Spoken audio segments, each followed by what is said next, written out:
Acciones básicas de la salud no es ni más ni menos que lo que nosotros por ahí, los que pudimos hacer el secundario, es lo que en el secundario se enseñaba como educación para la salud, que anteriormente se llamaba higiene. Y en realidad es todo eso, es todo lo que se puede hacer antes de que el paciente se enferme. Después, ¿de qué forma puedo yo colaborar cuando el paciente está enfermo? Y después la otra, ¿qué puedo hacer yo cuando el enfermo ya pasó la enfermedad y llega el periodo de rehabilitación? Donde justamente los Perdón, doctor. profesionales desaparecen. Perdón, pueden silenciar porque hay un ruidito ahí que no escucho, no lo escucho a usted. Si pueden silenciar los que faltan. A ver si hay alguno con el micrófono abierto que lo cierre. ¿Mm?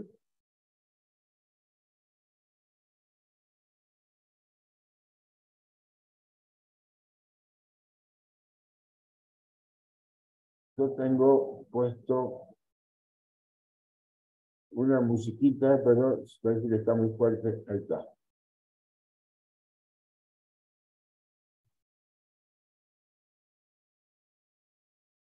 Vamos a control de pantalla.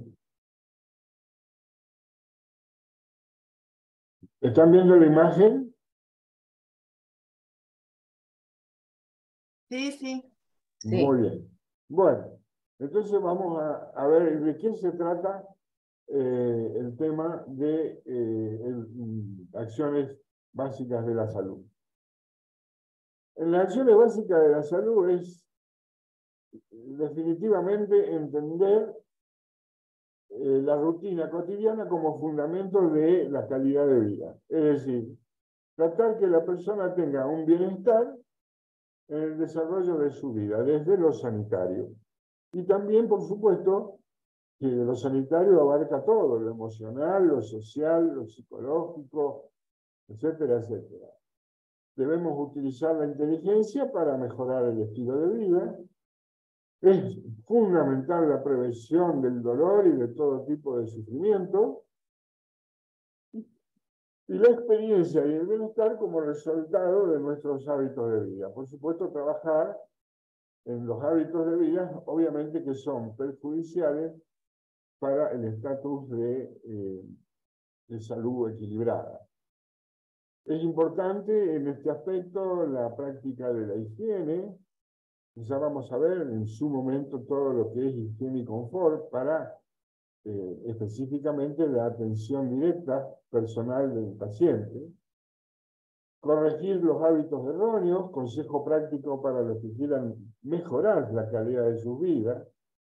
En realidad, las acciones básicas de la salud no es nada nuevo, es algo que se tiene que potenciar por una necesidad comunitaria.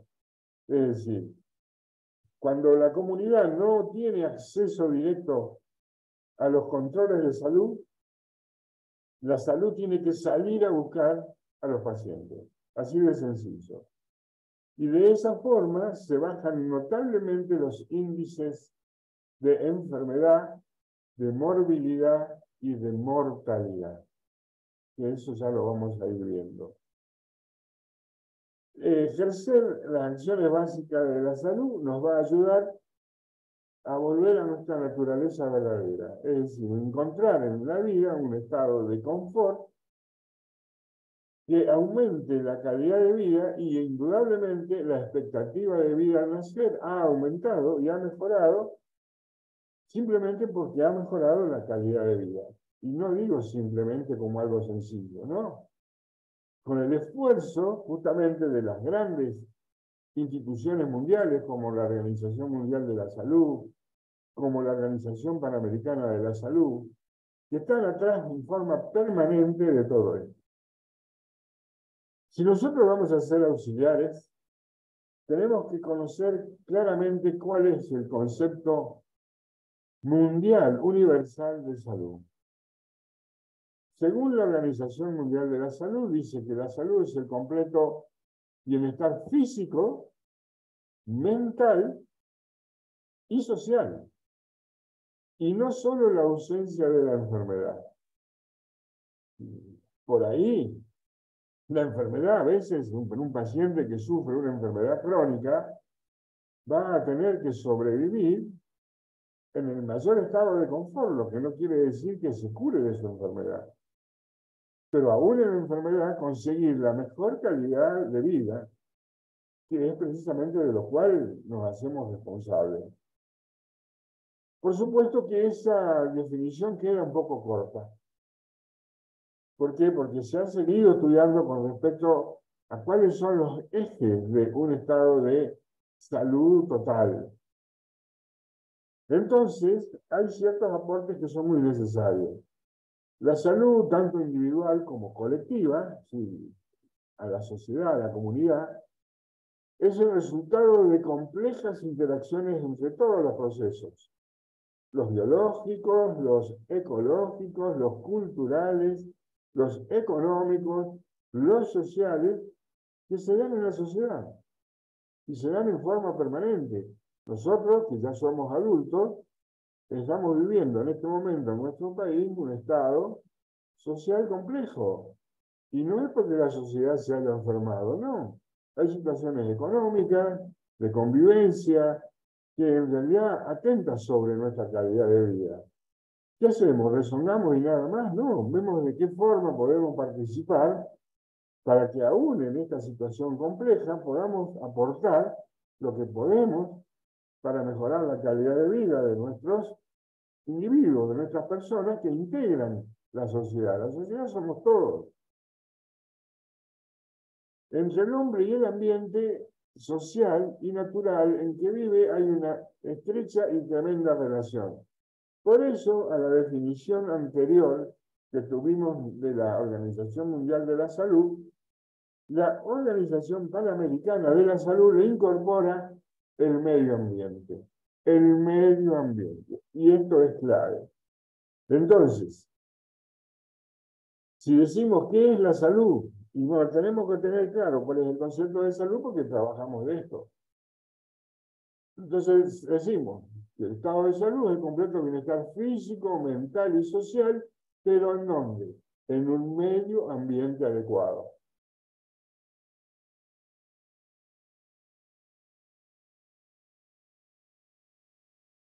Lúcida, socialmente está totalmente organizada, pero vive a media cuadra de un basurero, vive a una cuadra de una fábrica que tira humo tóxico todo el día, y bueno, entonces tengo que tener en cuenta el medio ambiente. Estamos viviendo, y lo sabemos, una sequía muy importante que no afecta solamente a la producción del campo. Eso es parte de lo que afecta un cambio climático. A eso me refiero, al medio ambiente. Es decir, los productores tendrán que buscarle la vuelta a la sequía en el campo, pero nosotros, en el campo de la salud, tendremos que encontrar también las herramientas para poder actuar sobre ese medio ambiente hostil. Entonces, obviamente nuestra participación es integral, no se basa nada más que en el mero cuidado o en el mero acompañamiento de una persona. Tenemos que la actividad física y la salud están correlacionadas.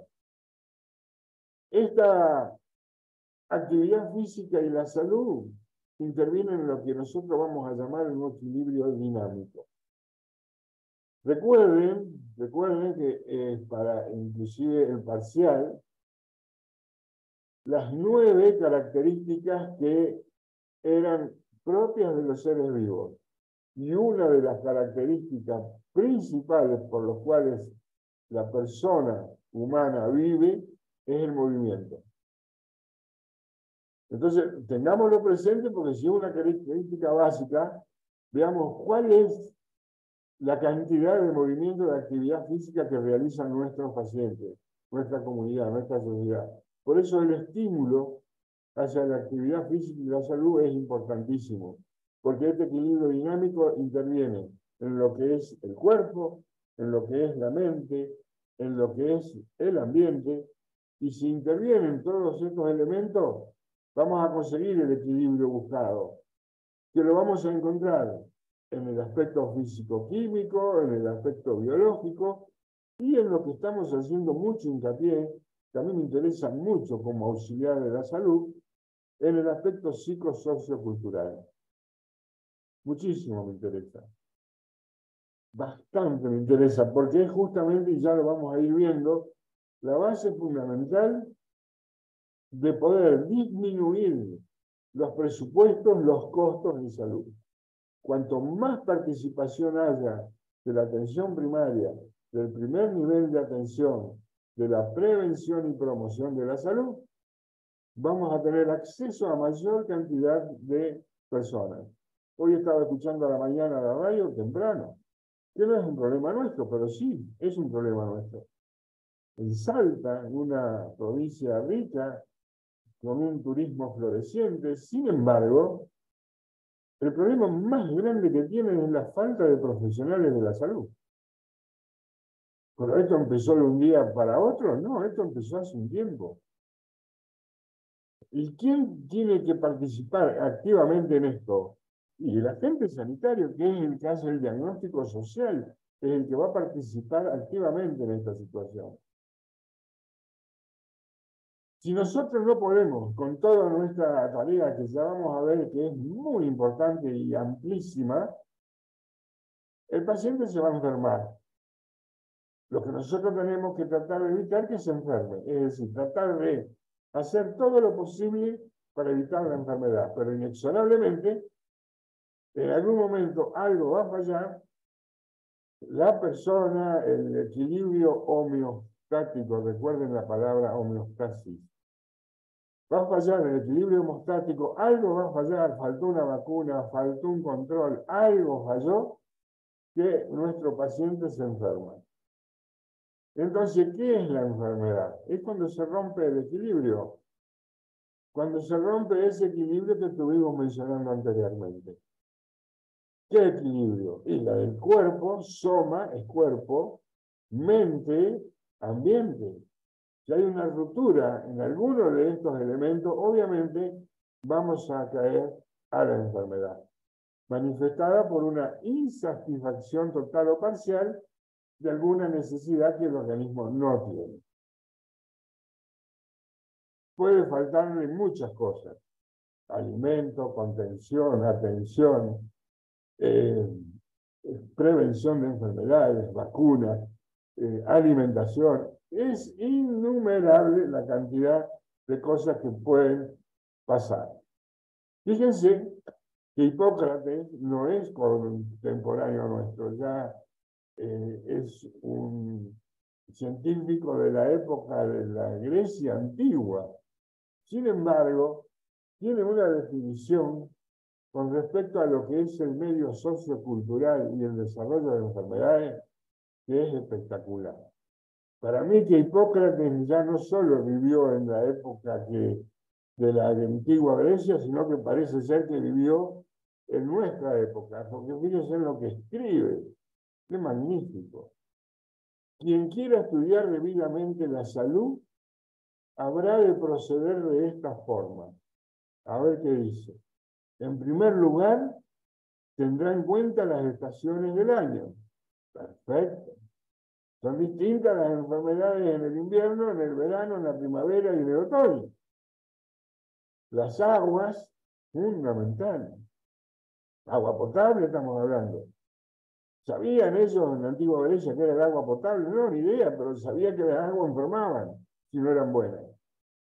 El suelo, el modo de vivir los habitantes y cuáles son sus aspiraciones, si tienen tendencia a beber y comer en exceso, y si son dados a la indolencia, o si aman el ejercicio y el trabajo. Bueno, para mí que Hipócrates se metió en el túnel del tiempo, vivió en nuestra época y escribió esto. Por eso, ¿se acuerdan que yo hace un ratito dije, no es nada nuevo? Sí, bueno, no es nada nuevo, es tan viejo como esto, pero lo ponemos en práctica y ahí está el desafío. Deberíamos ponerlo en práctica. Cualquier auxiliar de salud que sepa este cuadrito sabe todo. Después tendrá que, obviamente, fortalecer cada concepto en forma individual. Pero acá tenemos una secuencia, ¿no? Que va desde un estado de salud, pasando por la enfermedad, y si la enfermedad se complica, llega la muerte. Nosotros, como sanitaristas, como agentes sanitarios, como auxiliares de la salud, vamos a tener una amplia participación en el primer nivel, que es el nivel de la promoción. El nivel de la promoción. ¿En qué consiste? Consiste en cómo tengo que actuar yo antes de que el paciente se me enferme. Si el paciente se enfermó, ya salió del primer nivel. Por eso, ¿qué es la prevención primaria? Todo lo que yo puedo hacer para evitar o prevenir que el paciente se enferme. ¿Yo necesito médicos para esto? No. ¿Necesito profesionales de otra especialidad? No. Yo acá necesito recursos humanos que entiendan en medicina sanitaria, en tratar de evitar la enfermedad. Muy bien. ¿Cómo hago yo primero que nada? ¿A dónde recurro yo para evitar que una persona se enferme? Y lo primero que tengo que buscar es de qué se enferma. Sí, ¿hay alguna persona que se enferme de la nada? ¿No? Lo primero de todo es que tengo que saber yo cuál es la causa de su enfermedad. ¿Qué pasó que se enfermó? Entonces, lo que yo tengo que apuntar primero, antes que nada, es encontrar el agente que va a provocar la enfermedad. Ese agente que provoca la enfermedad se llama noxa o agente etiológico. Ese es el responsable. ¿Y qué es una noxa? Bueno, yo voy en la calle tranquilo caminando, viene un motochorro, me pega una piña en la cabeza, me desmaya. ¿La noxa cuál es? La trompada del motochorro. Claro, yo como una comida que no está bien, que no se lavó bien las manos, entonces transmite el germen por no haberse lavado bien las manos a la comida y tengo una gastroenteritis. ¿Cuál es la noxa? Y la falta de higiene. No me lavé bien las manos, no lavé bien los alimentos. La noxa es un contagio de otra enfermedad. Eso es todo. Noxa es la causa de lo que produce la enfermedad. Tengo que conocer la mayor cantidad de noxas posible porque cuanto más noxa conozca, más enfermedades voy a evitar. ¿Y qué es el agente etiológico? El agente etiológico se le llama así cuando la noxa es un germen.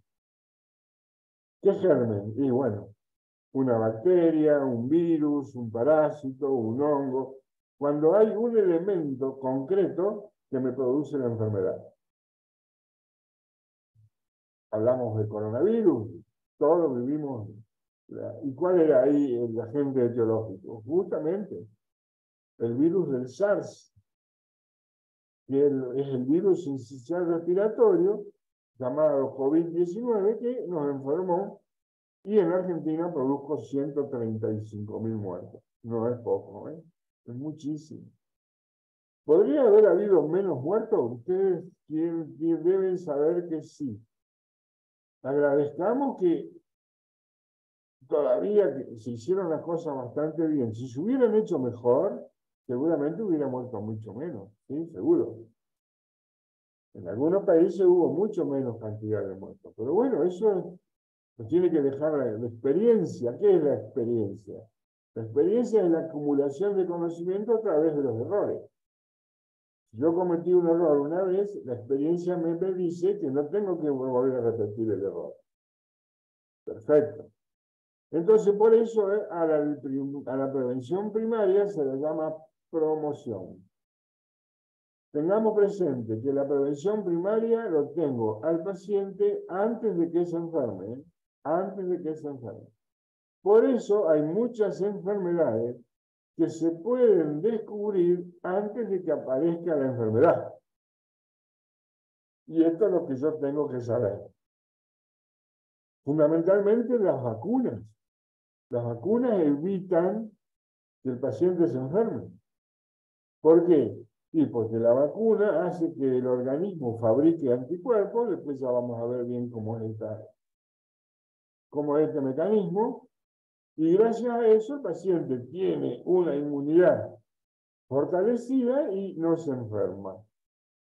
Es más, hay muchas enfermedades que el paciente no tiene síntomas, pero la enfermedad está, como por ejemplo la diabetes.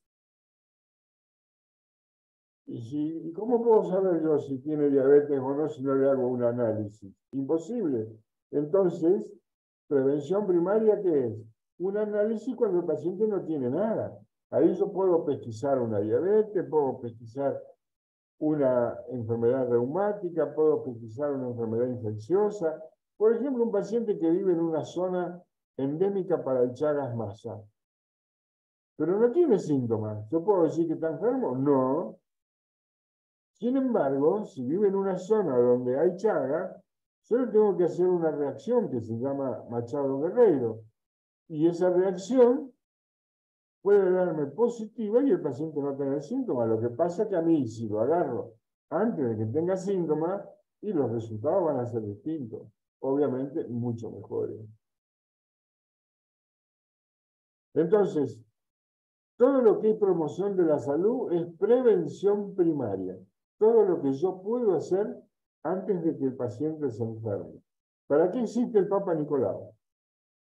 Y para hacer un diagnóstico precoz de cáncer de cuello uterino. Perfecto. La paciente no tiene síntomas, no está enferma.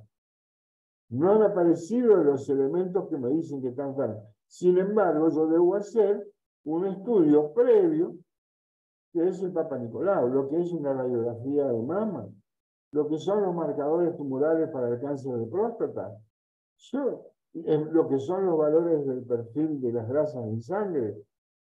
Todo lo que yo puedo hacer para evitar la enfermedad, lo puedo hacer en este lugar, en la promoción, en la prevención primaria.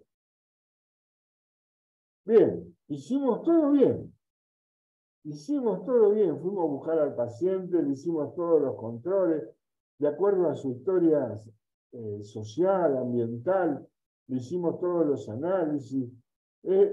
Perfecto. Pero ¿qué pasó? Algo falló y el enfermo entonces se enferma. Y si se enferma, es porque aparecen ¿qué? Los signos y síntomas de la enfermedad. Cualquiera. Cualquier enfermedad. Y acá nosotros tenemos una participación bastante escasa, yo diría nula. ¿Por qué? Porque el paciente tiene que curarse. Es un periodo de reparación. Entonces aquí interviene la medicina asistencial.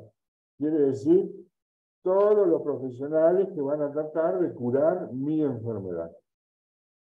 Que afortunadamente hoy, el desarrollo de la medicina asistencial ha sido espectacular, brillante.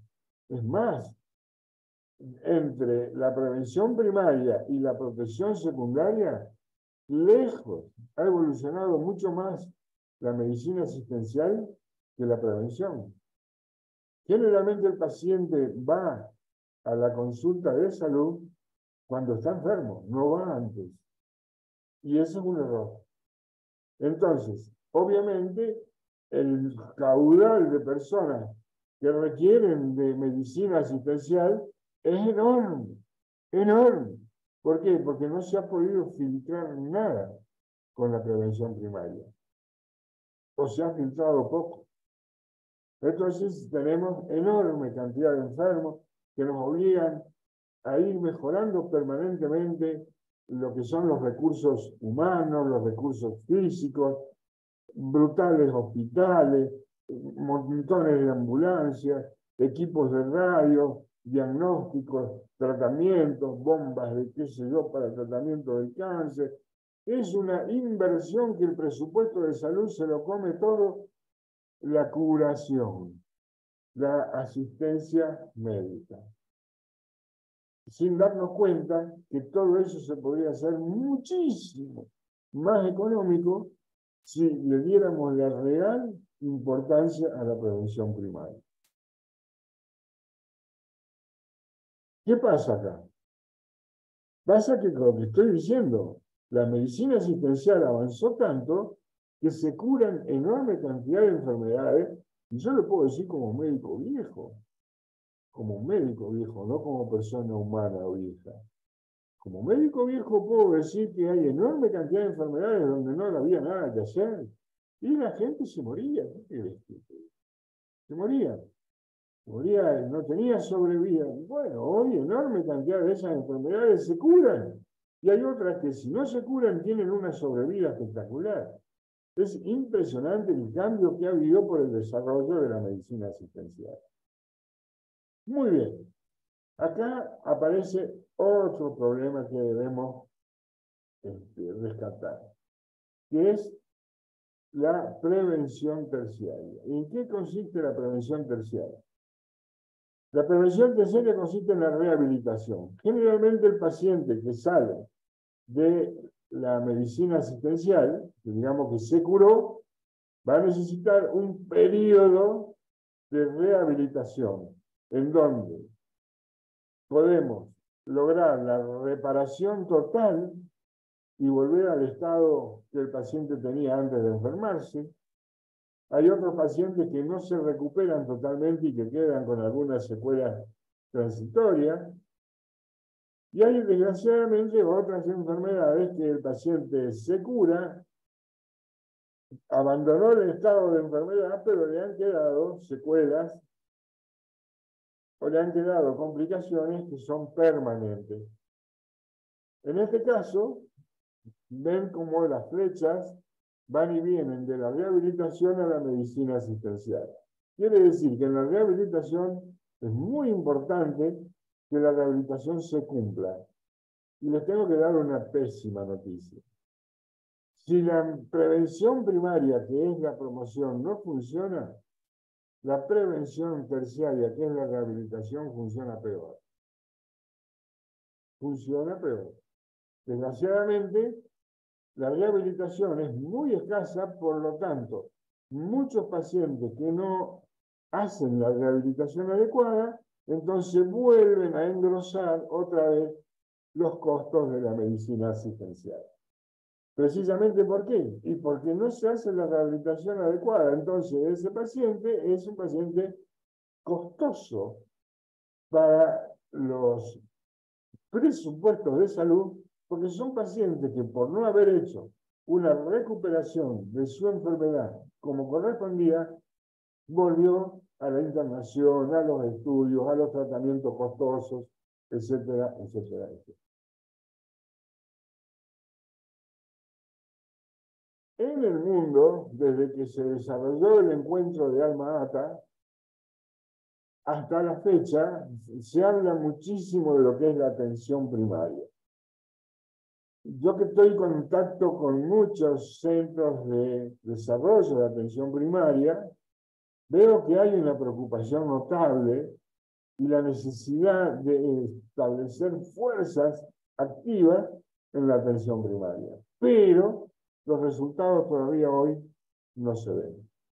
Este tema yo no lo voy a desarrollar, más allá de que me encanta, sino que Blanca, como trabajadora social, sabe perfectamente cómo instrumentar la actividad del auxiliar en la atención primaria. Así que vamos a saltar de acá. ¿De qué se trata lo que estuve reforzando hace unos minutos? La promoción de la salud. ¿Cuál es nuestra tarea de auxiliares de la salud? ¿Curar? No. ¿Prevenir? Sí. ¿Y de qué forma puedo prevenir? Y conocer todas las herramientas, todo lo que yo tengo a mano y que la ciencia hoy me da para tratar de prevenir las enfermedades. Hay un viejo dicho que decía mi abuela, y calculo que la abuela de mi abuela y la bisabuela de mi bisabuela que más vale prevenir que curar. Y sí, no descubrimos nada. Por eso nuestra tarea es enseñar a aprender a no usar la medicina asistencial. Al no usar la medicina asistencial equivale a decir reducir los costos de salud. Y obviamente tener una comunidad, una sociedad mucho mejor atendida, porque el secreto está en la promoción, es decir, en la prevención.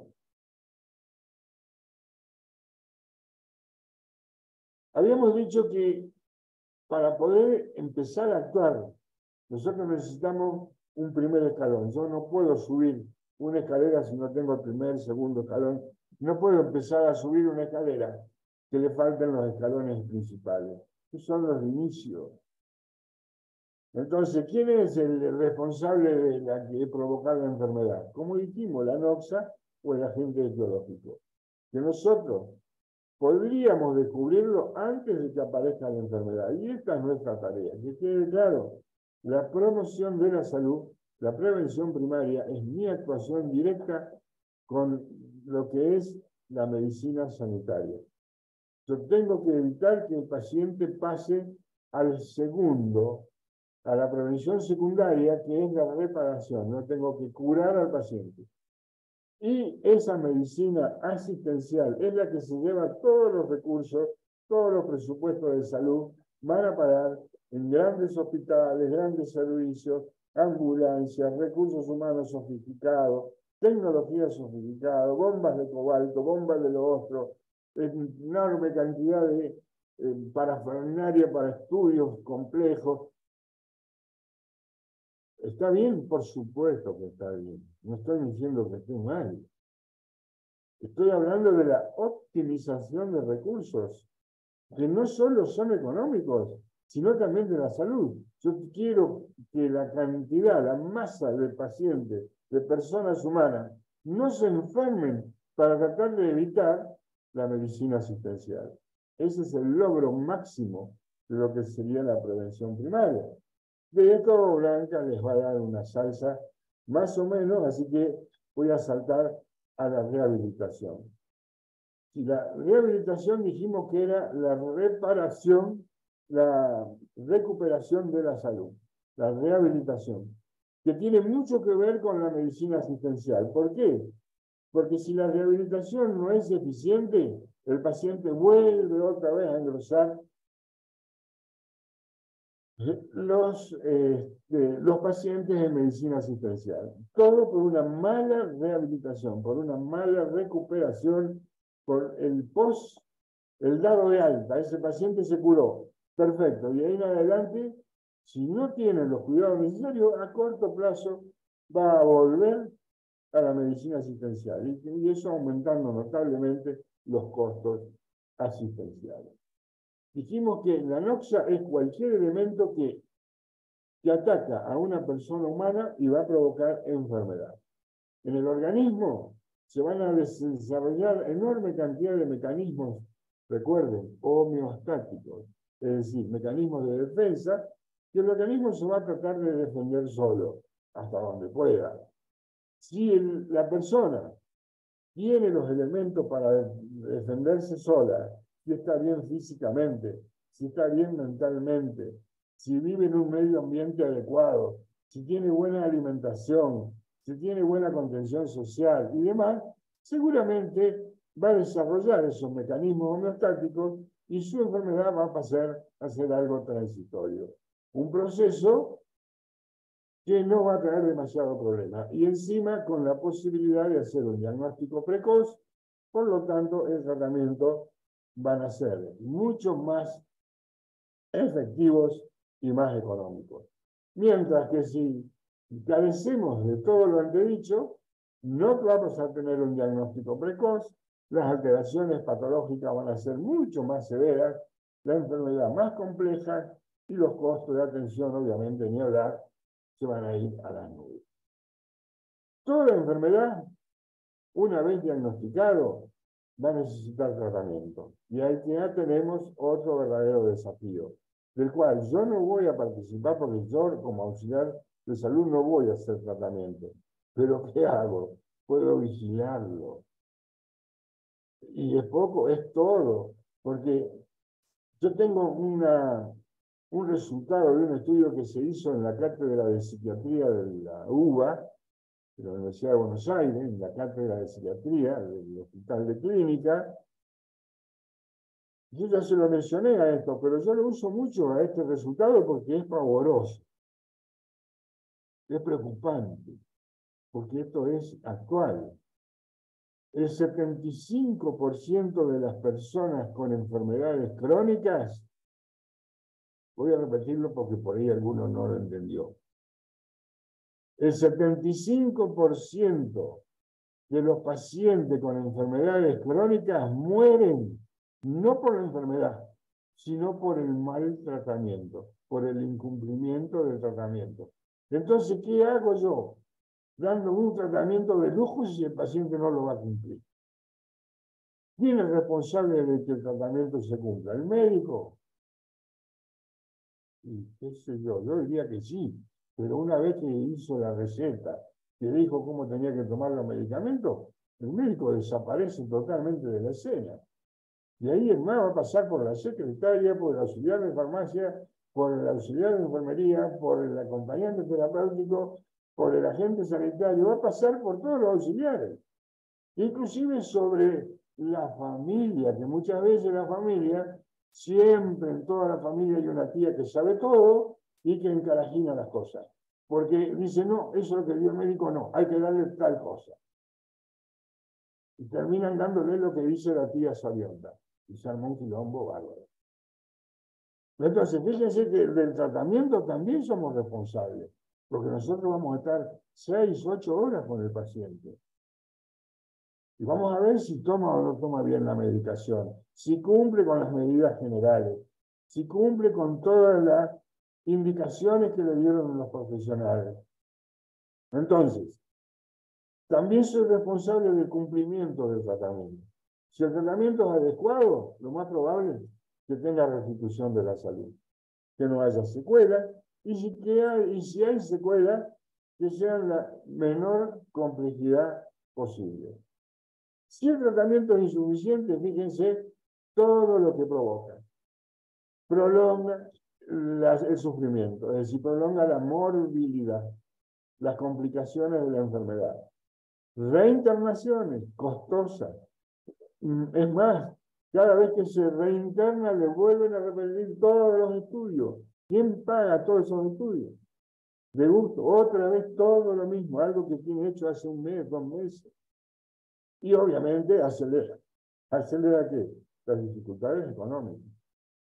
Y si el tratamiento ya no solo es adecuado o es insuficiente, ya no hay tratamiento. En el caso de que no haya tratamiento, las alteraciones patológicas son evidentes y no queda otra cosa que la muerte de nuestro paciente, de nuestra persona a nuestro cargo. Ya Winslow, en el año 52, quiere decir que ya hace algunos añitos, ¿no?, de este ciclo económico de la enfermedad. Y esto es un ciclo que hoy se repite exactamente igual.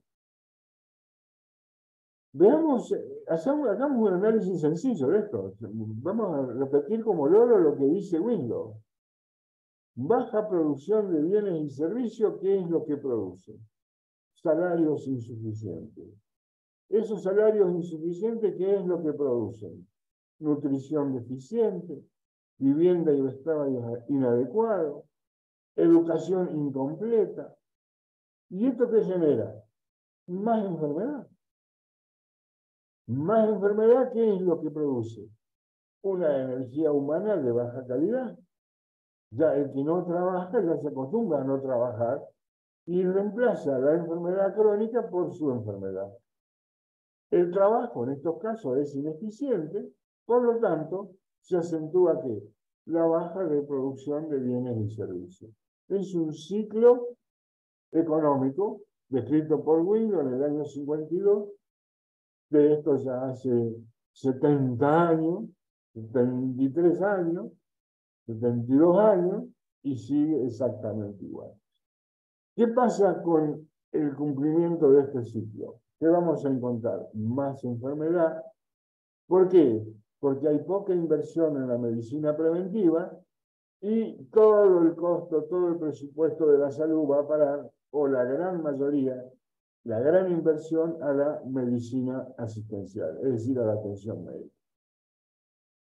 Por esto es que faltan médicos sanitaristas, faltan personas, recursos humanos que se dediquen a la atención primaria.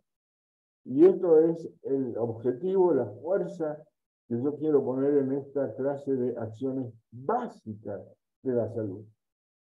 Hablemos primero de prevenir antes de hablar de curar. Después hablaremos de curar y qué es lo que podemos hacer con la enfermedad ya instituida. Pero es muy importante todo lo que yo puedo hacer antes de la enfermedad. Habíamos dicho que el responsable de provocar la enfermedad era la noxa o el agente etiológico. Siempre la noxa o el agente etiológico va a ser el causante de cualquier enfermedad, ya sea por presencia, por exageración, por ausencia. Y en el caso de las enfermedades transmisibles, es decir, en el caso de las enfermedades provocadas por gérmenes, a este germen se lo va a llamar agente etiológico.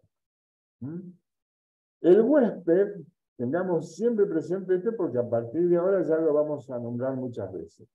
El huésped es la persona que aloja al agente. Quiere decir que el huésped es el enfermo. Yo me enfermo, el germen que me ataca va a ser, yo lo voy a tener de huésped en mi organismo.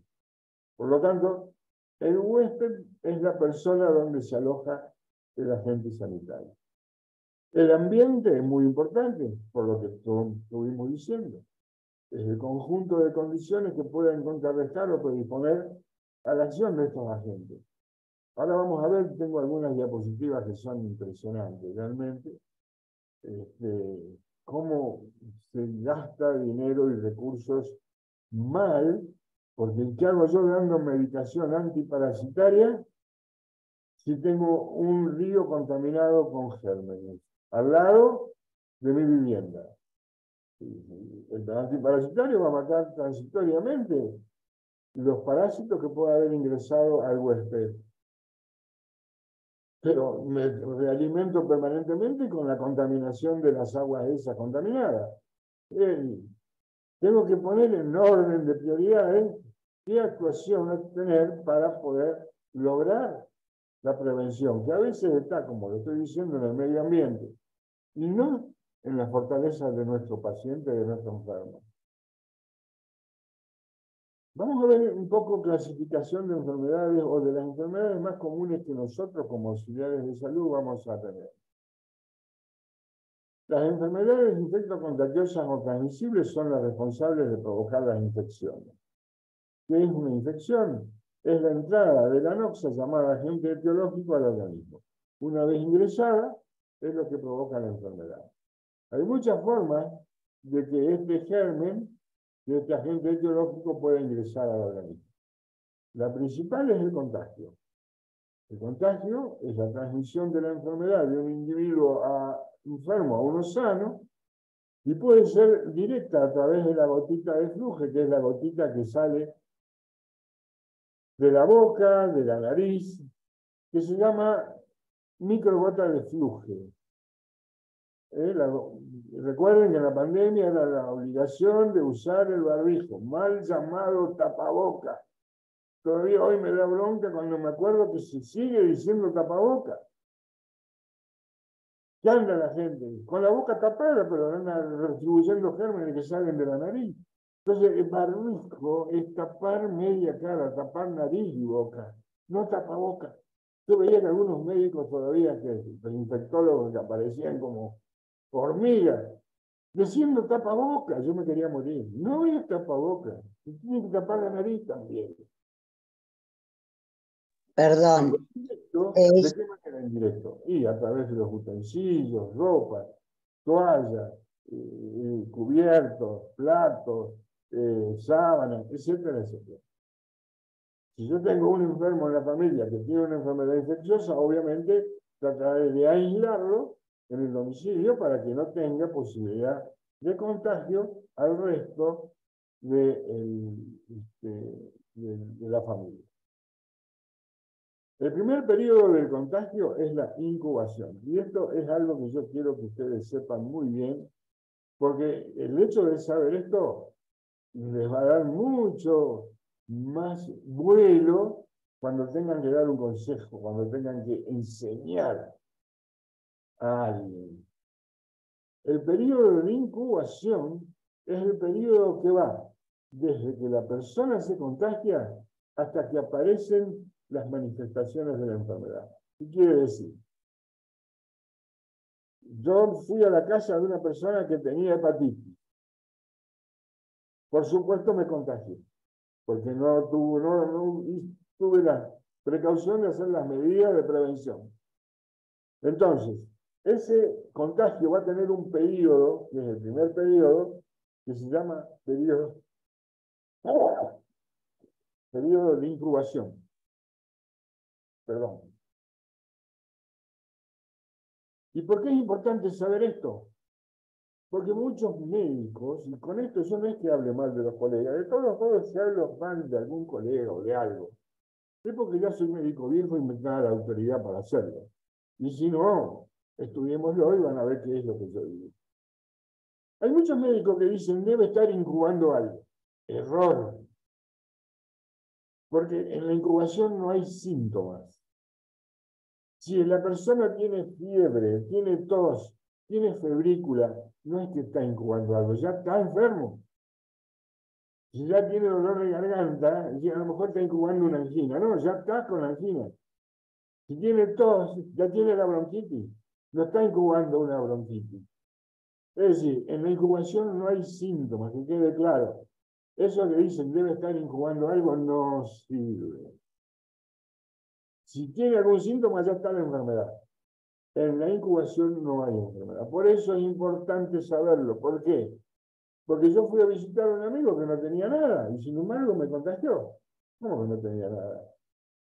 Tenía germen dentro de su cuerpo, lo que pasa es que todavía no había dado síntomas. Por esa misma razón es que se exigía la cuarentena. Y después de la cuarentena, que son 40 días, se podían 15 días de aislamiento, aún sin síntomas. ¿Por qué? Porque sin síntomas el portador de la enfermedad puede estar sano. Es decir, tener la enfermedad, tener el virus, pero no tiene síntomas. Entonces, ¿cómo sé yo que si está enfermo o no? Aislarlo. ¿Qué pasaba en la pandemia? Y aislaban a la persona, algunos en su domicilio, otros en los hoteles. Y bueno, pero era la forma de actuar. Y esa era la forma correcta. Entonces, ahora entendieron algo que por ahí ustedes no lo entendían demasiado. En el periodo de incubación no hay síntomas. No hay síntomas. Cuando aparecen los síntomas ya apareció la enfermedad. Acá tenemos este cuadrito que nos explica lo que acaba de decir. Doctor, La doxa es cuando el virus, el parásito, la bacteria, el hongo, ingresa al organismo. Ahí empieza un periodo de incubación. ¿Qué quiere decir? Está incubando, es decir, se van multiplicando los gérmenes y esto va provocando cambios en células, en tejidos, cambios que algunos se pueden evidenciar con estudios médicos, se puede hacer pruebas para saber si está infectado o no. Puedo hacer análisis en el suero, es decir, pruebas serológicas, puedo hacer un hisopado para ver si tiene gérmenes en la laringe. Todavía no tiene síntomas, pero antes estuvo en presencia y en contacto con alguien que ya tuvo la enfermedad, y bueno, puedo hacer estudios para ver, hacer el diagnóstico antes de que aparezcan los síntomas y signos. Perfecto. doctor García, Entonces quiero que quede claro. Periodo de incubación no hay síntomas. Luego que aparecen los signos y los síntomas, ya entramos en lo que es el periodo clínico. En el periodo clínico el paciente ya está enfermo, ya está con la enfermedad. En el otro caso, en la incubación está infectado, pero no está enfermo. En el caso este de la enfermedad, acá yo ya como auxiliar de salud puedo acompañar al paciente, pero no puedo hacer otra cosa. El paciente ya empieza a tener signos, síntomas, se instala la enfermedad, donde van a quedar incapacidad, secuelas transitorias o permanentes, y si no logro solucionar el problema, el paciente se muere. Así de sencillo. Entonces, este cuadrito les va a aclarar el concepto anterior. Hay que tener en cuenta que en este transcurso, y dada la vecindad que tenemos con el coronavirus y con el dengue que se viene, no, que ya está, tengamos estos periodos presentes. El paciente puede ser un portador asintomático. ¿Qué quiere decir? Estar infectado, no saberlo y estar infectando a todo el mundo. Por esa misma razón se aíslan los contactos, para tratar de evitar que este portador sano, del cual yo no sé si está infectado o no, me infecta a los demás. Puede estar en el periodo de incubación. El individuo durante el periodo de incubación de la enfermedad no tiene síntomas. Sin embargo, seguramente va a tener la enfermedad, a no ser, es bueno decirlo, que hay pacientes que tienen inmunidad natural. ¿Qué quiere decir? Que no se van a enfermar nunca. Ni de COVID, ni de tuberculosis, ni de sífilis, ni de HIV. No se van a enfermar, porque tienen ya una inmunidad natural. El convaleciente es el paciente que pasó la fase de clínica y está en el periodo de recuperación de la enfermedad. Esta convalescencia tiene manifestaciones, queda en cansancio, queda en estados con algunas complicaciones en los movimientos, desgano, inapetencia. Está convaleciente, quiere decir que se curó de la enfermedad, pero va a tener un periodo que es convalescencia. Y tenemos el paciente crónico que desgraciadamente pasó por todos los periodos mencionados, se curó de la enfermedad, pero le ha quedado una cronicidad. Es decir, que le ha quedado la aportación de una enfermedad que la va a tener para siempre o por un tiempo prolongado. Entonces tengamos presente que si nosotros sabemos esto, no importa que el paciente no tenga síntomas. Si no tiene síntomas y estuvo en un contacto sospechoso, y hay que buscar. Y yo fui al campo, me pasé unos días en el campo y estuve en el corral de las chivas, en el corral de las ovejas, y había un vecino que tenía brucelosis. ¿Cómo? Urgente hacer la reacción de Stolzfus, que a mí me puede poner en la pista si está contaminado o no con la brucelosis. Pero esto lo tengo que saber como atención primaria, digamos, antes de que el paciente me venga ya con la brucelosis instituida. Perfecto. Sigamos. Para repasar los periodos, en la fase de incubación, el microbio ha entrado, comienza a reproducirse y a causar daño, pero todavía no se manifiestan síntomas ni signos. Por eso, tiramos a la basura y nunca más aceptamos que ningún profesional nos diga estará incubando algo porque está mal. Si está mal, ya está enfermo. Así que ya hay que actuar. Que el profesional quiera esperar porque los síntomas son menores es otra cosa. Porque el organismo ya empezó a través de sus mecanismos homeostáticos a defenderse solo, es otra cosa. Pero ya está enfermo. Fase de enfermedad manifiesta es cuando aparecen síntomas y signos y las defensas internas libran una batalla contra la noxa o el agente etiológico. Y la fase de convalescencia es lo que acabamos de decir. La batalla ha sido ganada, el paciente se curó, pero ahora hay que reparar los daños ocasionados. Esto puede pasar unos días antes de recuperarse de todo, o bien, desgraciadamente, pasar a la cronificación. Doctor García. Esto lo vamos a decir rápidamente porque el material lo van a tener todos, que es material de estudio. De manera que acá vamos a ver en esta secuencia lo que es la evolución de la enfermedad si no tuviéramos ninguna actuación médica. Digamos, tenemos al enfermito que va a evolucionar y no va a tener nunca atención médica, y entonces vamos a ver bien qué es lo que pasa en esa evolución. Tenemos un periodo previo, prepatogénico. Quiere decir que vamos a tener un periodo previo a la enfermedad. Esto caso puede aparecerle a cualquiera. Es un error pensar de que el que se enferma es el otro.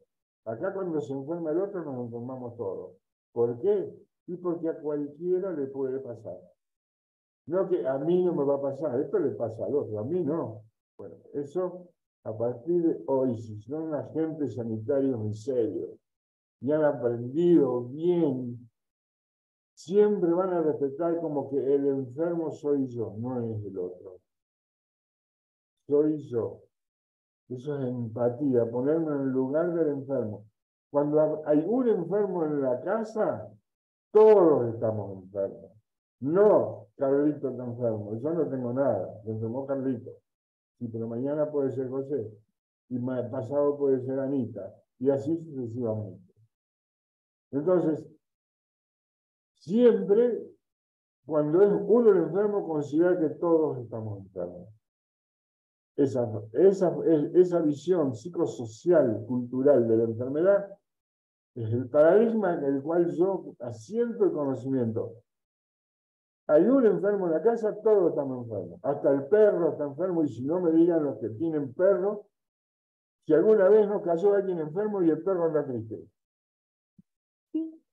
La mascota se pone triste, sí, porque percibe que hay un problema. No te va a decir el perro qué enfermedad tenés, mucho menos. Pero es así. Hay una propiocepción y hay una transmisión. Hay endorfina, hay feromonas, hay enorme cantidad de sustancias químicas que transmiten esa situación. Bien, para que se produzca la enfermedad tiene que haber un agente, una noxa o un agente etiológico. Tiene que haber un huésped, que es el organismo que recibe la enfermedad. Hablamos del medio ambiente, es fundamental. El médico le dice que haga reposo en un ambiente calentito y que no esté húmedo. Y resulta que el paciente vive en una casilla donde no tiene abrigo, hace un frío tremendo, hay humedad, gotean la chapa, bueno. Entonces, no hago nada con decirlo si el ambiente no es el adecuado. Tenemos un estímulo desencadenante, que es el impulso que desencadena la enfermedad, y un periodo de incubación del cual ya estuvimos hablando, no vamos a repetir. Después tenemos el periodo patogénico, que es cuando el paciente empieza a manifestarse su horizonte clínico. Todos los signos y síntomas de la enfermedad. Y aquí tenemos esta secuencia que es espectacular. Cuando aparecen los signos y síntomas, que pueden ser específicos de la enfermedad o bien síntomas agregados, pero eso decimos que lo evalúe el profesional, el médico, quien tenga que atenderlo.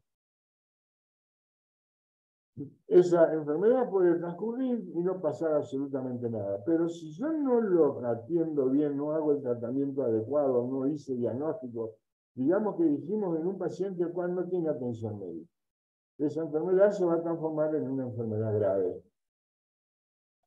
Luego, esa enfermedad grave, por supuesto, va a complicar otros órganos. Por lo tanto, esas complicaciones van a sumar la gravedad a la enfermedad de base. Y la convalecencia es un periodo de recuperación que podrá venir o no de acuerdo a los mecanismos de defensa activos, el estado de nutrición, el medio ambiente, etcétera, etcétera, que se encuentra el paciente. Y el post-patogénico, ya lo mencionamos. ¿El paciente se puede curar solo? Sí, hay muchas enfermedades que son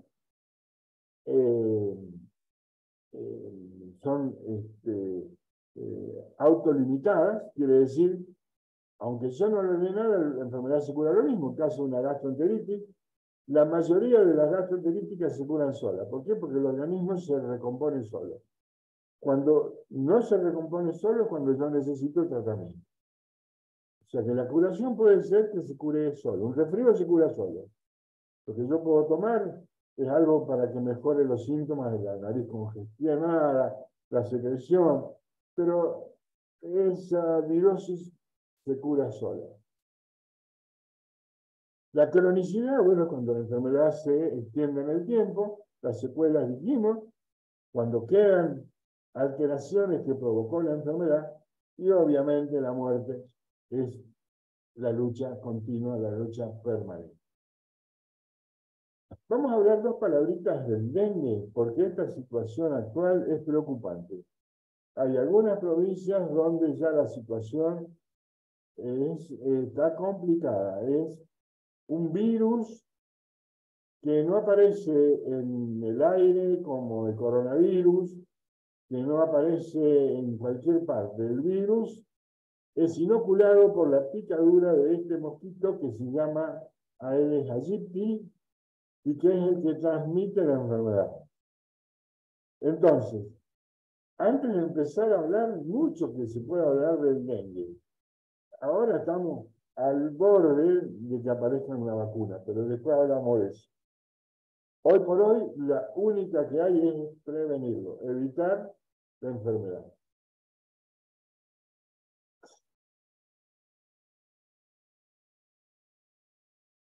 Las personas infectadas con dengue son portadoras y multiplicadoras del virus, porque el mosquito viene, te pica, te inyectó el virus, y después cuando vuelve a picar, o el mosquito mismo que picó, se lleva el virus a su domicilio. ¿Su domicilio dónde es? En el patio de tu casa, adentro de tu casa donde tenés agua estancada. Por eso el mosquito es un mosquito domiciliario. No viene de ningún lado especial. En tu casa tenés el mosquito, en tu patio. Ahí está el problema.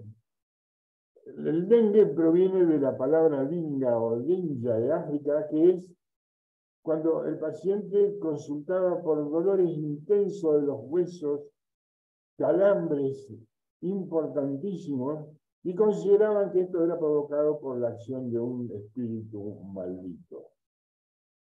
Lo cierto es que el sufrimiento con el dolor importante de las piernas hace de que el paciente apenas pueda caminar y la marcha es como si fuera un borracho o alguien que está muy débil y que se está por caer. Por eso, también dice que el dengue viene de blandengue, que es una danza donde el paciente se movía todo así como si se le aflojaran los huesos. De ahí viene la palabra dengue, no como dijo un médico de Chaco, que dengue se llamaba porque así era el apellido del que había descubierto la enfermedad. Es bueno cuando uno no sabe no decir nada. Entonces no corres el riesgo de que después todo el mundo sepa la pavada que dijiste. Ya es bueno, sobre todo un auxiliar de salud bien formado. Bueno, sabido esto, que es el dengue, aquí tenemos la presentación del mosquito que nos preocupa. Este mosquito es totalmente distinto al mosquito que nosotros conocemos. Ese que anda revoloteando, ese no, ese es hincha pelota nada más. Este otro, el Aedes aegypti, tiene un vuelo recto, no anda dando vueltas en el aire. Tiene un vuelo recto a la altura de la cintura de las personas, un metro, metro y poco del ras del suelo, tiene un vuelo directo, no zumba, no hace ningún tipo de zumbido y no pica a cualquier hora. Este tipo pica a la tarde y tardecita. Es la hora que este personaje elige para picar. Habitualmente la picadura no solo inyecta el virus, sino también si la persona, cual va a ser el depositario, el huésped de la enfermedad, si estuviera infectada, el mosquito lleva esa infección a su domicilio, que es el agua estancada. Entonces, ya conocimos a nuestro enemigo. Vamos a ver, pongan al máximo el volumen, un videíto que dura muy poquito, así nos evitamos dar más explicaciones que lo que está en el video porque está espectacular. Pongan fuerte el volumen, yo lo voy a poner al máximo acá.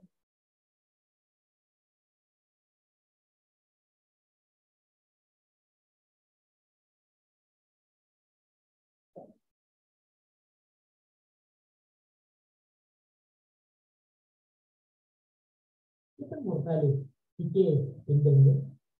En Enterarte presentamos ¿qué es el dengue? Cuando nos referimos al dengue, generalmente hay que apuntar a este espécimen. Se trata del mosquito conocido como Aedes aegypti, aunque quizás donde tú vives se le conoce como zancudo, pero finalmente son lo mismo. No obstante, en realidad la situación es más complicada. La enfermedad del dengue es causada por el virus del dengue de la familia Flaviviridae y existen 4 tipos: dengue 1, dengue 2, dengue 3 y dengue 4. ¿Qué significa esto? Que una persona podría ser contagiada 4 veces por el dengue. Es decir, si alguien se contagia con dengue 1 y se recupera, se vuelve inmune a ese tipo de dengue, por lo general. Sin embargo, no se vuelve inmune al resto de versiones. A diferencia de otros virus, como el virus que produce el COVID-19 u otros, el dengue no se contagia por el aire, sino por el mosquito del que te hablamos, específicamente por su género. Sin embargo, la transmisión de esta enfermedad no solo depende de los mosquitos, sino también de los seres humanos. Los mosquitos son solamente el transmisor del virus, también conocido como vector. Es decir, lo transmiten de una persona a otra. Pero en realidad, según la Organización Mundial de la Salud, los seres humanos son los principales portadores y multiplicadores del virus. Cuando una persona es infectada, el virus se multiplica dentro de ella y empieza a circular por su sangre. Al ser picada por un mosquito de la especie Aedes, la persona le transmite el virus y este, a su vez, transmite el virus a las siguientes personas que pican. Esta forma de contagio es la misma que causa otras enfermedades como la malaria, de la que hablaremos en otro video. Pero hay un detalle importante. Esta especie de mosquito vive toda su vida dentro de las casas donde nació o muy cerca de ellas. Por ello, según la Organización Mundial de la Salud, son en realidad las personas las que llevan el virus de una zona geográfica a otra y no los zancudos. ¿Qué síntomas produce el dengue y por qué es importante? Usualmente, los síntomas del dengue no son peligrosos. Sin embargo, aproximadamente 1 de cada 20 casos desarrollará dengue severo, que puede causar la muerte en casos extremos. Normalmente, los síntomas del dengue son similares a los de una gripe fuerte: fiebres altas de 40 grados, fuerte dolor de cabeza y de ojos, náuseas, vómitos, dolor muscular, entre otros. Usualmente, estos síntomas aparecen de 4 a 10 días después del inicio de la infección y duran entre 2 días y 1 semana. Sin embargo, algunas personas desarrollan lo que se conoce como dengue severo. Esta es una forma más fuerte de esta enfermedad y puede resultar en sangrado interno e incluso la muerte. No obstante, estos casos son muy raros. Según la OMS, si uno sospecha tener dengue y tiene síntomas como dolor en el estómago, vómitos con sangre, sangrado por la nariz o encía, deposiciones con sangre o vómitos con una frecuencia de más de 3 veces en 24 horas, entonces será necesario que busque atención médica. ¿Y qué tan común es esta enfermedad? Según la OMS, en el 2021 se reportó 1.2 millones de casos de dengue en América, de los cuales 436 resultaron en muerte. Esto significa que el dengue tuvo una fatalidad de aproximadamente el 0.036% de los casos reportados en ese periodo en América. Si lo vemos por países, las cifras varían. En los Estados Unidos, por ejemplo, apenas se registró 144 casos y ningún fallecimiento. En Brasil, si bien se registró casi 1 millón de casos de dengue, la letalidad fue inferior a la del promedio regional, 0.025%. En contraste, Perú registró 49.000 casos y 39 muertes, con una tasa más alta que el promedio americano. Es importante notar que la fatalidad depende de muchos factores, entre ellos el desarrollo del sistema de salud y la disponibilidad de tratamiento. Ahora, el dengue no solo está en América. De hecho, la mayoría de infecciones ocurren en Asia. Según un estudio publicado por la revista Nature, que estimó el número de casos de dengue en todo el mundo, el 70% ocurren en Asia, el 16% en África y el 14% en América. ¿Pero qué podemos hacer para protegernos del dengue? Según un artículo publicado por Nature, en situaciones de emergencia es posible el uso de insecticidas para reducir la población de mosquitos. Sin embargo, en situaciones regulares, se aconseja el uso de estrategias ambientales y evitar el uso de insecticidas que pueden ser tóxicos o los mosquitos pueden volverse resistentes a ellos. Los mosquitos ponen sus huevos en agua o cerca de ellos, por lo que reducir los lugares que contienen agua emboscada es una medida que contribuye a la reducción de su población. Es recomendable que las personas eviten dejar recipientes con agua como macetas, baldes, piletas o llantas con agua. Hoy se están probando algunas alternativas, como modificar genéticamente poblaciones de mosquitos para reducir su capacidad reproductiva, o como el uso de una bacteria llamada Wolbachia pipiensis para infectar a las poblaciones de mosquitos, que reduce la vida promedio de estos insectos y sus posibilidades para reproducirse. Además, existe una vacuna que ha sido aprobada en algunos países, pero que aún es muy limitada, puesto que solo puede usarse en personas de 9 a 45 años en zonas endémicas y que hayan sido infectadas por lo menos una vez, puesto que en personas no infectadas, esta aumenta el riesgo de un dengue grave. Entonces, estas medidas pueden ser promovidas por campañas educativas para reducir la población de mosquitos y además el fomento de la ciencia es esencial para encontrar soluciones a largo plazo. ¿Y tú crees que en tu país se hace lo suficiente para reducir los casos de dengue? Si te gustó este video, no te olvides de suscribirte a nuestro canal de YouTube y ayúdanos compartiendo nuestro contenido. Bueno, muy clarito. O sea que no hace falta con el video mirar el algoritmo porque es exactamente lo que acabamos de ver. Yo quería mostrarles algunos errores muy grandes que se han cometido y se siguen cometiendo en el tema de la prevención del dengue. El que descubrió la enfermedad fue un médico cubano, el doctor Finlay, que es el mismo nombre que tiene el Instituto de las Vacunas en La Habana, en Cuba, que fue el que descubrió el mosquito que transmite la enfermedad. Esto fue en el siglo pasado. Sin embargo, el problema que tenemos hoy actual del dengue es un problema epidemiológico serio. Yo decía que se cometieron algunos errores garrafales y se siguen cometiendo. ¿Por qué? Porque ahí a una cuadra de donde se estaba fumigando con una máquina espectacular, es más, vamos a volver a verlo porque vale la pena. Fíjense, lo que se estaba fumigando son yuyales. Antes de fumigar esos yuyos, lo que habría que hacer es cortar los yuyos. Porque ese va a matar ahí algunos mosquitos que inclusive esos mosquitos no joden a nadie. Esos mosquitos cuando vuelven a su casa, algunos que quede vivo después de esta fumigación, y va a seguir distribuyendo la enfermedad. Quiere decir que el mosquito con esta fumigación no pasa nada. Es un gasto innecesario. Y si encima hacemos esta fumigación a una cuadra de un basurero, lo que yo tengo que hacer es sanear el basurero antes de ponerme a fumigar, porque los costos de los equipamientos, el costo del líquido que voy a utilizar es muy superior. Y todavía mucho peor si tengo focos de altísima pobreza.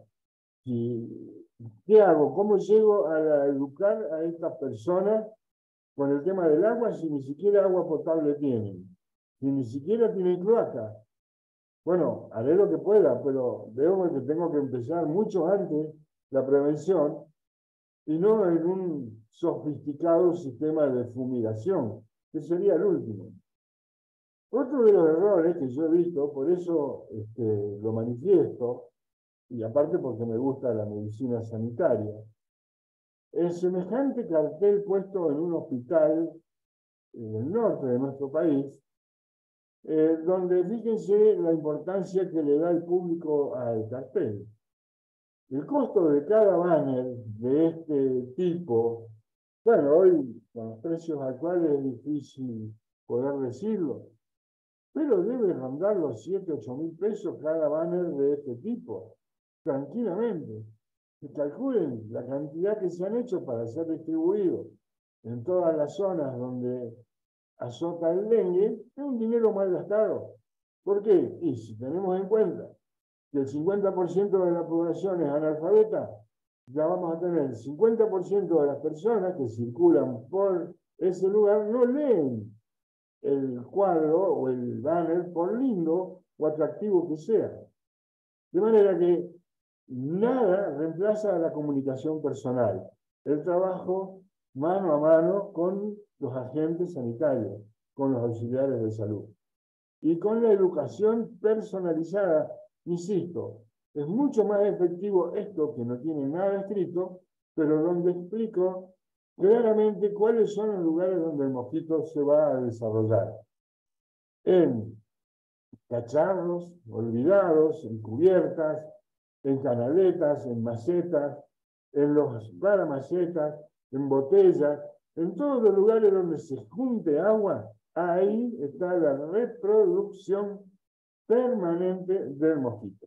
En las basuras, en los tachos de basura, en los bordes de los tachos de basura, en los bordes de los tachos de pintura que quedan como una canaletita con agua, ahí es donde donde se multiplican los mosquitos responsables del dengue.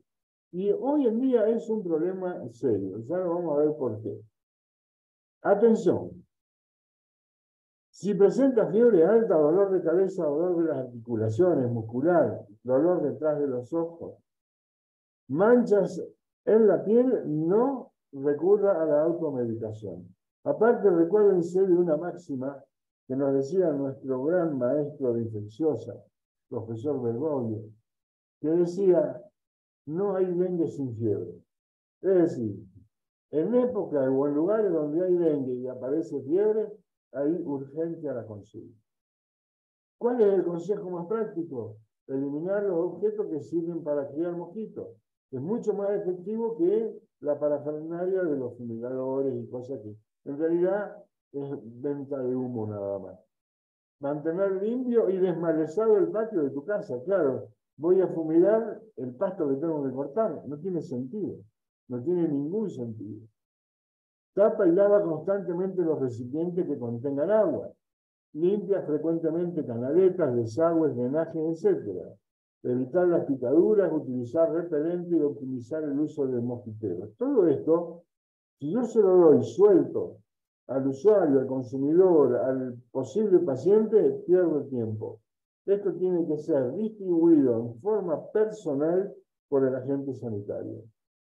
Es el encargado principal de distribuir este tipo de educación.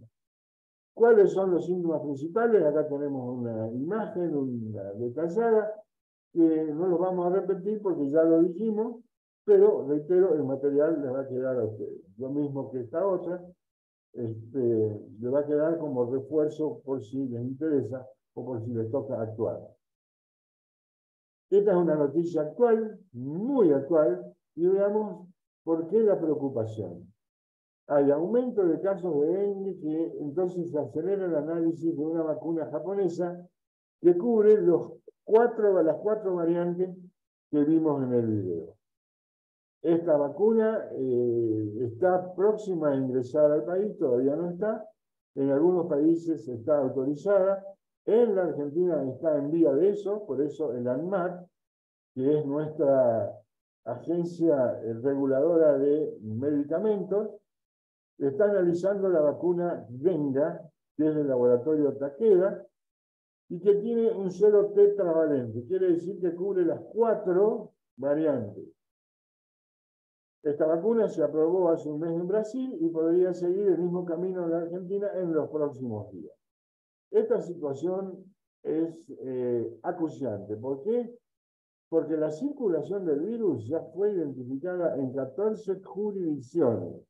Buenos Aires, en Ciudad Autónoma de Buenos Aires, en Córdoba, en Entre Ríos, en Santa Fe, en Corrientes, en Formosa, Chaco, Catamarca, Jujuy, Salta, Santiago del Estero, Tucumán y La Rioja.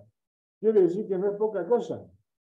Y, ojo, que hay ya también muertos por dengue. Es raro que el dengue produzca mortalidad en quien no tiene comorbilidades. Quiere decir que tenga otras enfermedades que puedan agravar el proceso. De todos modos, como pasó con el coronavirus, casi todos los argentinos conocen a alguien que contrajo la enfermedad.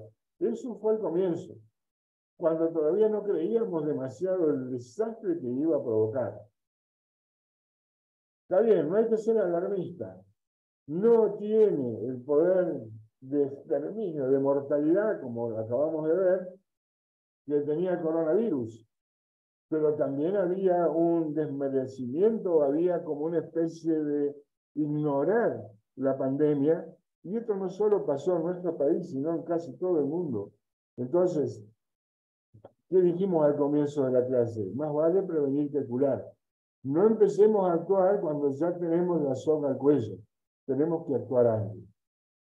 Esto fue en un brote anterior de dengue, donde se hicieron todas las cosas mal. Por ejemplo, esto es una contaminación permanente.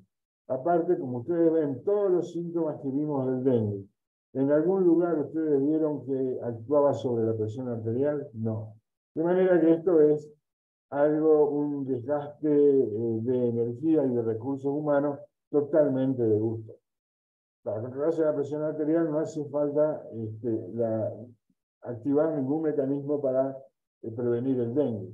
Los mecanismos para activar la prevención del dengue son otros. Otra cosa ridícula que vi es esto. Solo se atienden pacientes con síntomas de dengue. ¿Me querés decir cómo sabe la persona si tiene síntomas de dengue o no? Consideremos que no todas las personas tienen un grado de infusión, y menos en la época que corren. Entonces no tienen la más remota idea. Lo que pueden llegar a saber que hay una enfermedad que se llama dengue. Pero ponen un cartel, solo se atienden. Entonces ahí entra la duda, fíjense la señora, el señor que está mirando ahí, ¿entra o no entra? Bueno, esto realmente es ausentar a la gente, no colabora en nada. Acá hay una serie de recomendaciones que es bueno tenerlas, no podemos detenernos en esto, es más de lo mismo, pero lo bueno, insisto, en que ustedes el material lo van a tener. Acá vemos, bueno, otro error garrafal. Esta señora, evidentemente, está afectada ya por una fase aguda. Fíjense el piso, no tiene ni siquiera una alfombra de plástico que sea aislante. Esas rueditas, en la medida que van girando, levantan polvillo. El polvillo seguramente debe tener larvas del mosquito. Digamos, no hay espacio en el hospital. Bueno, no sé, pero esto es lo que no se debe hacer. ¿Cómo va a circular en una paciente que teóricamente está grave en un lugar donde no puede, y si tiene gérmenes, todo lo que esta persona tocó se infectó? De manera que va a seguir como foco de reinfección hacia los demás. Bien, dejémoslo ahí. Por eso es lindo esta parte de la medicina, que es la medicina sanitaria, la medicina preventiva. Otras enfermedades que el auxiliar de salud va a tener presente, y muchos, son de todo tipo, enfermedades metabólicas, degenerativas, de toda clase, de las cuales en algún momento del curso vamos a tener conocimiento. Es imprescindible saber sobre diabetes, es imprescindible saber sobre hipertensión arterial, es imprescindible saber sobre síndrome metabólico. ¿Por qué? Porque es la mayor causa de muerte y de morbilidad en el mundo. La principal causa de muerte es la arteriosclerosis, pero la arteriosclerosis no es una enfermedad aislada. La arteriosclerosis se produce como consecuencia de enfermedades metabólicas que se pueden prevenir con educación. Por eso es importante tenerlas presentes. Luego otras enfermedades que vamos a ver con frecuencia van a ser enfermedades cardiovasculares, como las cardiopatías isquémicas, que son los infartos, que están a la orden del día, están en franco aumento, en vez de retroceder, cada vez hay más muertes por infarto.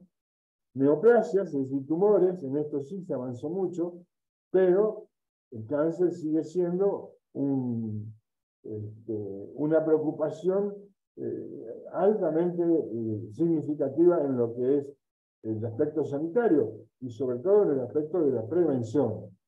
La consulta precoz, el diagnóstico precoz del cáncer hoy, digo, y esto lo digo con seguridad, más del 50% se curan. No tengan miedo que no me equivoqué. Más del 50% de los cánceres con diagnóstico precoz se curan. Entonces, vamos a estimular todas las actividades que podemos utilizar para hacer el diagnóstico precoz del cáncer. Enfermedades del aparato digestivo, hepáticas, síndromes ulcerosos, trastornos intestinales, enfermedades respiratorias, asma, infecciones, enfermedad pulmonar obstructiva crónica, etc. Otras enfermedades frecuentes, las neurológicas, como enfermedad de Parkinson, demencia, nefrológicas, insuficiencia renal, síndromes nefróticos, alérgicas, del asma, ya lo habíamos nombrado, intoxicaciones por botulismo, saturnismo, órgano fosforado, etc. Y enfermedades mentales, psicológicas y psiquiátricas. Neurosis, psicosis, estrés, trastornos de ansiedad, depresión, adicciones y todas las enfermedades del tejido conectivo, es decir, enfermedades reumáticas, reumatismo en general, artritis, osteoartritis, artrosis, osteoporosis, etc.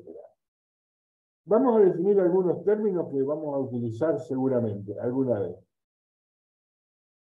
¿Qué es una epidemia?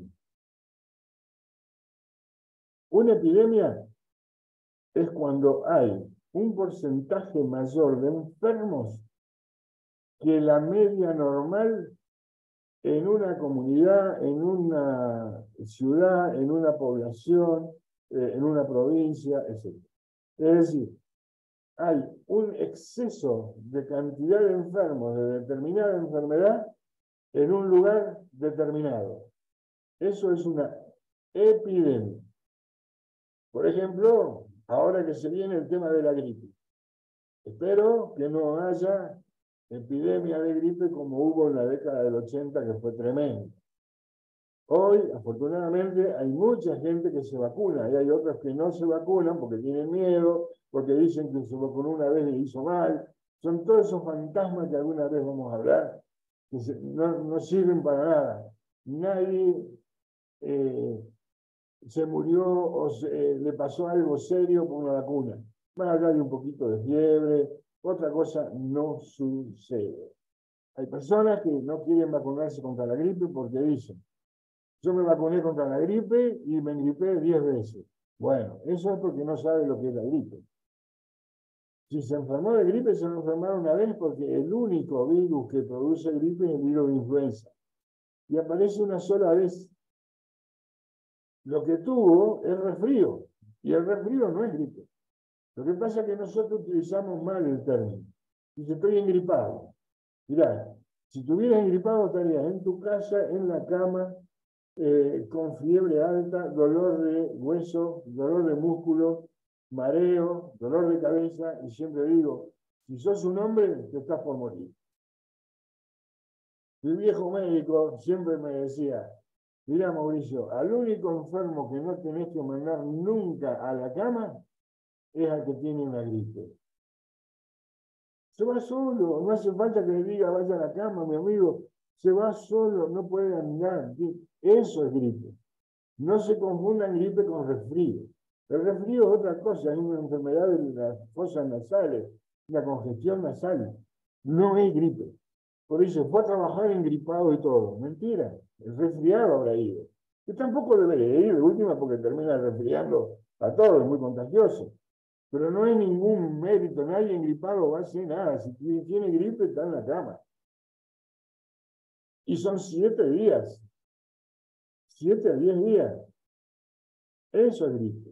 Y hay que prevenirla porque si eso le ataca a un niño, a una embarazada, a un paciente con una enfermedad crónica, un anciano, una persona mayor de 65 años, es lo más probable que tenga una complicación y se muera. Entonces, no le saquemos el culo a la jeringa, como dice el dicho. Estimulemos y promocionemos la vacuna de la gripe. El otro día, en un estudio de radio, llegó un médico infectólogo con una enfermera y vacunó a todos los de la radio. Y ninguno se pudo negar a hacerlo. Se vacunaron todos. Y eso es promoción. Sacar el miedo, porque ya bastante sufrimos con los antivacunas en la pandemia. Saquemos y desterremos ese miedo totalmente inapropiado e injusto.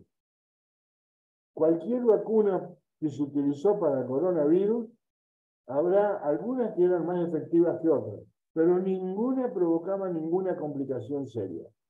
Y si provocaba alguna complicación seria era porque el paciente ya tenía antecedentes.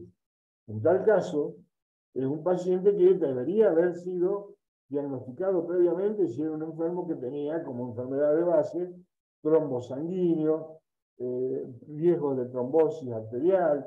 Bueno, a ese paciente veré de qué forma lo protejo. Pero no es la masificación de que había una doctora, que no me acuerdo ahora el nombre, que no sé si era doctora, pero tenía una prensa bárbara. Y decía que la vacuna provocaba malformación genética, cualquier estupidez que no tiene pero nada que ver, absolutamente nada que ver. Todas las vacunas se hicieron en base al ácido ribonucleico, pero del virus, no de la persona humana. Por ahí leyeron ácido ribonucleico, pensaron que atacaba al ácido ribonucleico de la persona humana. Nada que ver. Eso es totalmente desconocimiento. Bueno, epidemia es eso. Endemia, ¿qué quiere decir? ¿Qué es una endemia? Es el desarrollo de una enfermedad en un determinado lugar. Por ejemplo, en el noroeste argentino hay enfermedad de Chagas. ¿Quién la transmite? El triatoma infestan, que es la vinchuca. Esto es endémico de ese lugar porque en otros lugares, si no hay vinchuca, no hay mal de Chagas. O sea que endémica es una enfermedad de la zona, como por ejemplo, en La Pampa, la endemia es la fluorosis. ¿Por qué? Porque el agua tiene mucho flúor. Por eso es habitual los dientes manchados y otra cosa. En el este de la provincia de Córdoba está el hidroarsenicismo. El agua tiene mucho arsénico. En la zona del norte de la provincia de Buenos Aires y toda esa franja hasta la provincia de Santa Fe, el mal de los rastrojos, la enfermedad fiebre hemorrágica argentina. Es una enfermedad endémica. ¿Qué quiere decir? Es una enfermedad que ataca a una región determinada. ¿Puede ser que aparezca en otra parte? Sí, pero en este caso ya existió la vehiculización, el transporte de alguien que llevó el germen, el virus o lo que fuere. Pero el desarrollo masivo es en determinada zona. Eso es una endemia.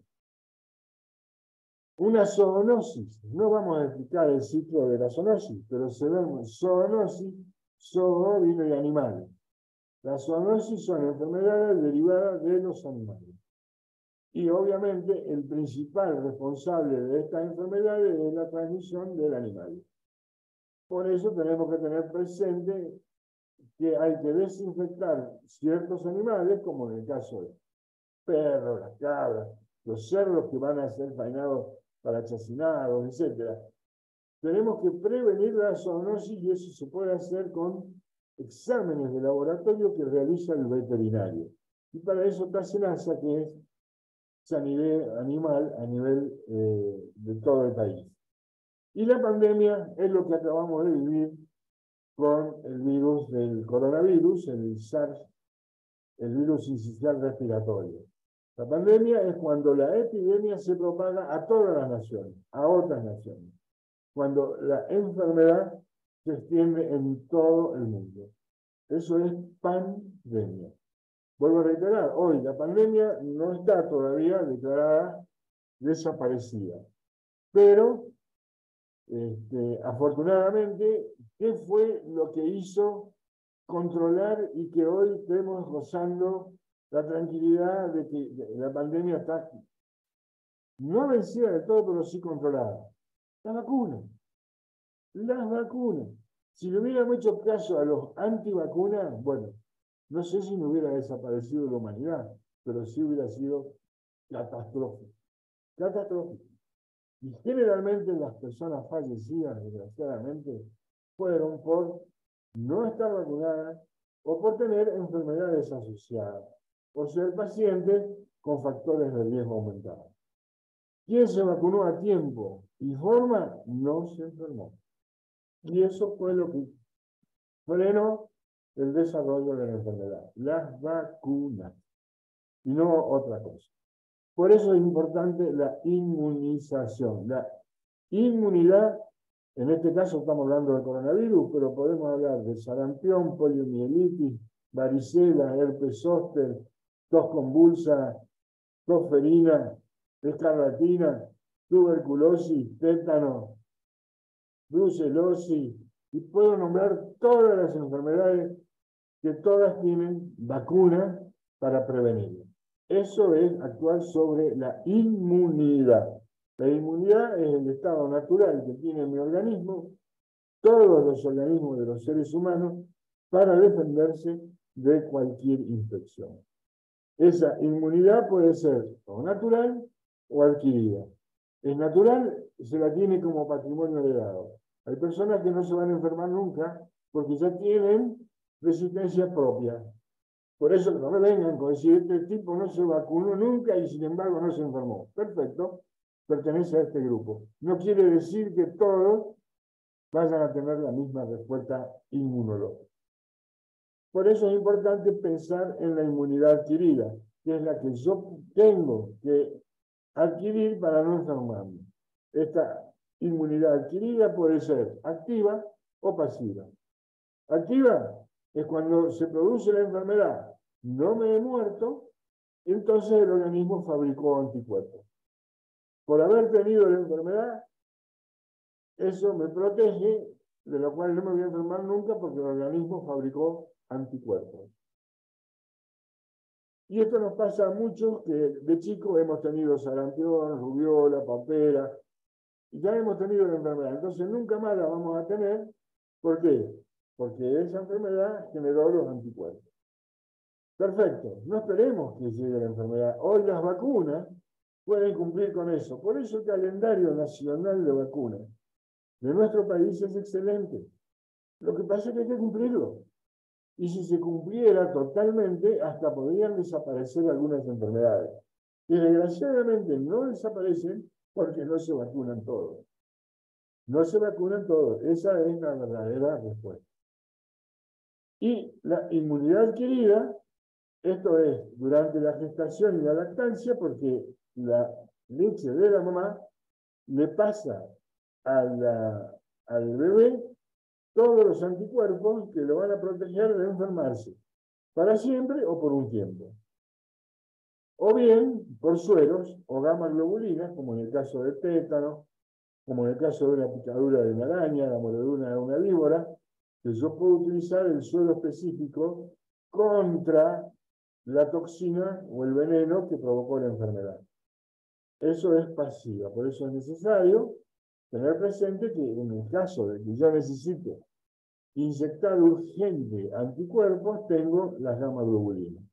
Lamentablemente, el suero de convaleciente en el COVID no funcionó.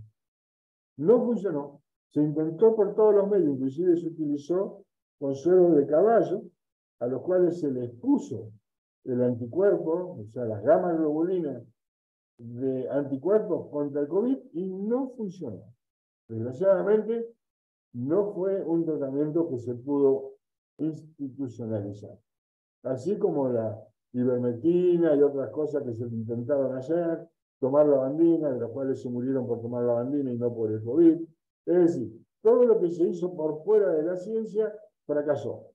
Por eso, más vale, esperemos siempre la palabra de las personas autorizadas, que son las que saben, las que estudian y las que tienen conocimiento real de esta respuesta. Bien, ¿en qué consiste la inmunidad? Cuando entra el antígeno, que es el que va a producir la enfermedad, el organismo solo se defiende. ¿De qué manera? A través de una respuesta en todo el organismo que hace que ese organismo fabrique anticuerpos. ¿Qué son los anticuerpos? Son elementos que van a tener la particularidad de bloquear a los antígenos. Es decir, cada vez que entre este antígeno al organismo y que yo tenga anticuerpos, el mismo organismo se encarga de mandarle los anticuerpos, obstruye la acción del antígeno y el paciente no se enferma. Entonces, si sabemos que esto pasa y esto es lo que produce el hecho de haberme enfermado antes, o la vacuna, no perdería tiempo, recurro o a tener la enfermedad como antes a veces se hacía.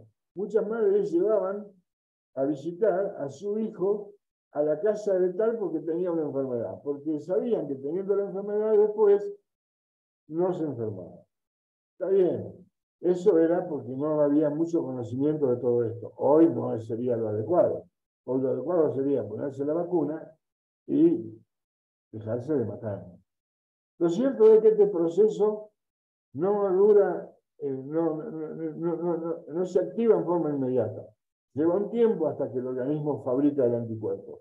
Ese tiempo dura de 2 a 4 semanas. Y después sí, ya queda el anticuerpo para siempre. A eso se le llama memoria inmunológica. Pero aquí ya entramos en otro terreno donde la situación se complica. Con que se acuerden de eso me alcanza y me sobra. 2 palabritas sobre la rehabilitación, no porque no sea importante, ya lo sabemos, pero la rehabilitación es parte fundamental de la enfermedad.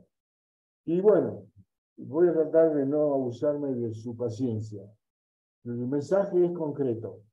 Muchas personas abandonan la rehabilitación. ¿Por qué? Lo van a escuchar más de una vez.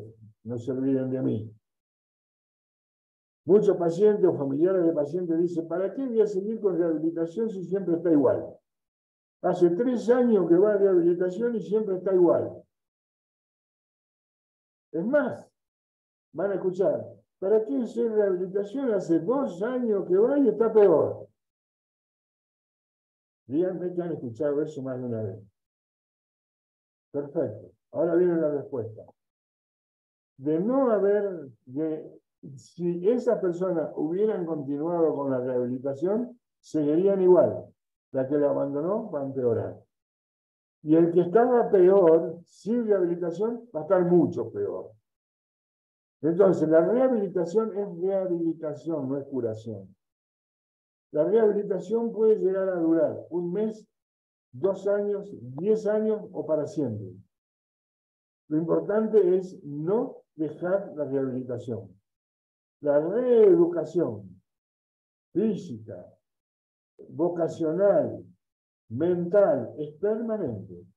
A un niño con una discapacidad mental o un retraso mental, porque no tiene evolución, ¿dejo de hacérsela? No. Porque gracias a la rehabilitación permanente voy a tener respuestas, no solo efectivas, sino también emocionales, logros, que no tenemos que esperar grandes logros, pequeños logros. Yo tengo siempre un ejemplo que daba el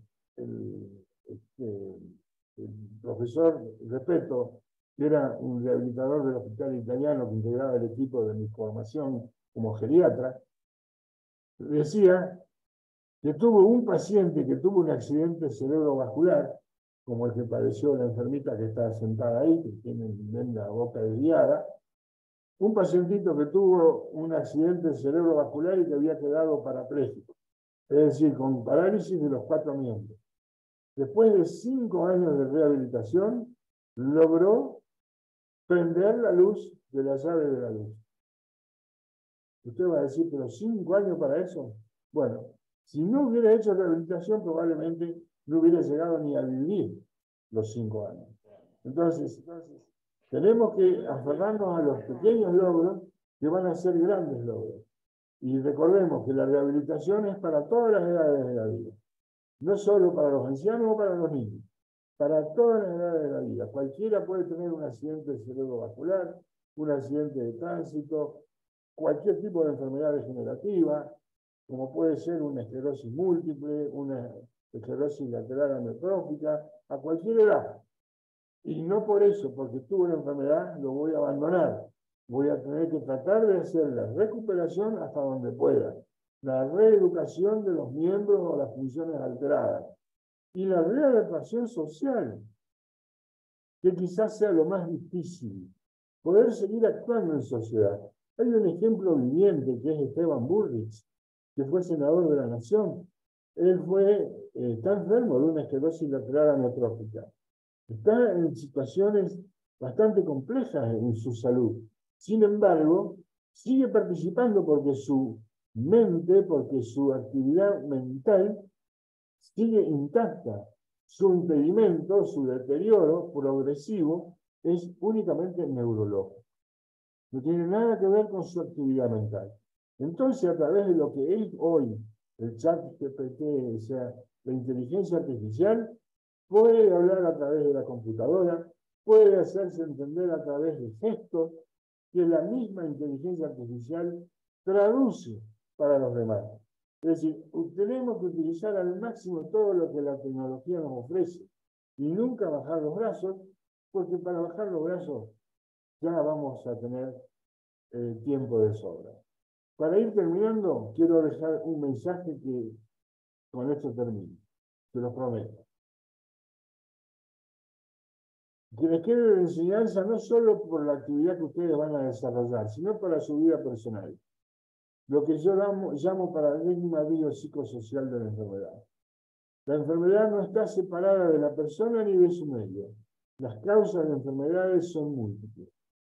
No actúan en forma lineal, son circulares. Quiere decir que a cualquiera le puede pasar exactamente lo mismo. Saquémonos definitivamente el fantasma de que eso le pasa al otro.